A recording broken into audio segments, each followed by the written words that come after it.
So with those questions in mind, and where you think you fall in each of those decisions, each of those scenarios, what four-letter type did you give yourself? And this is also a good time to stop this particular video, go do the Do What You Are assessment, and see what the assessment gives you as a result for your personality. As I said before, I'm an INTJ. That means I'm introverted, I'm logical, I'm dispassionate, and I like sticking to schedules and routine.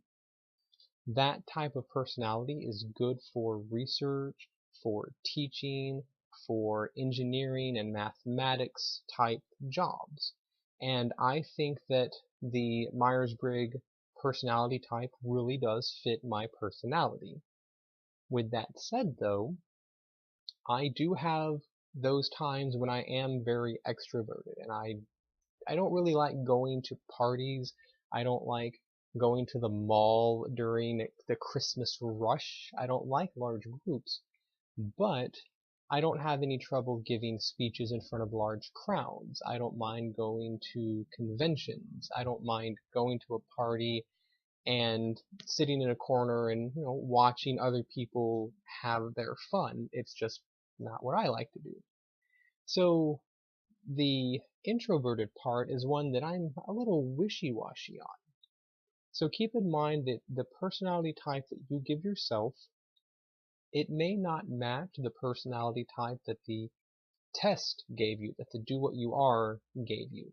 So take them both with a grain of salt, and again, use them as a guide, not as a hard and fast diagnosis.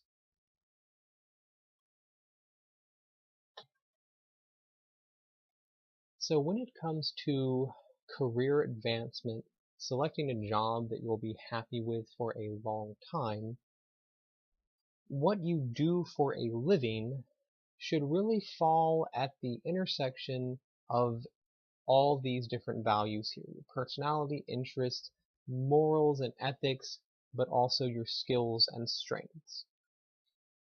It's important to keep in mind that over time your personality will change. As you grow older, your interests and values will change, and as you progress through your education and your job, your skills and strengths will also change. So how satisfied you are with a particular job when you graduate may not be the same. You may not feel the same way 10 years down the road, and that's perfectly normal. And like I said earlier, 1 out of 2 college students will change their degree plan twice or more by the time they graduate. Because at this point in your life, you have a lot of interests and you have a lot of values, and you're ripe for developing new skills and strength. And so where you're going to get the most satisfaction will change as you mature and get educated.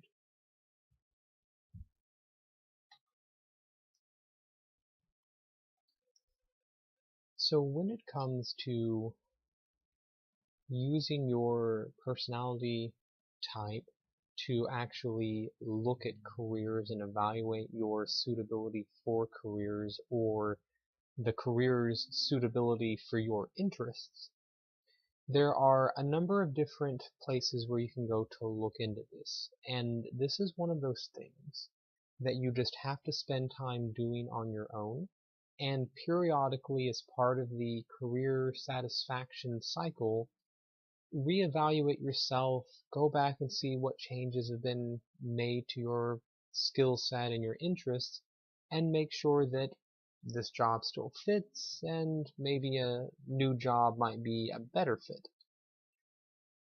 The counseling department on the Lone Star campus, their whole job is to help match personalities with careers and to help you understand what those careers do and what the rewards are for that.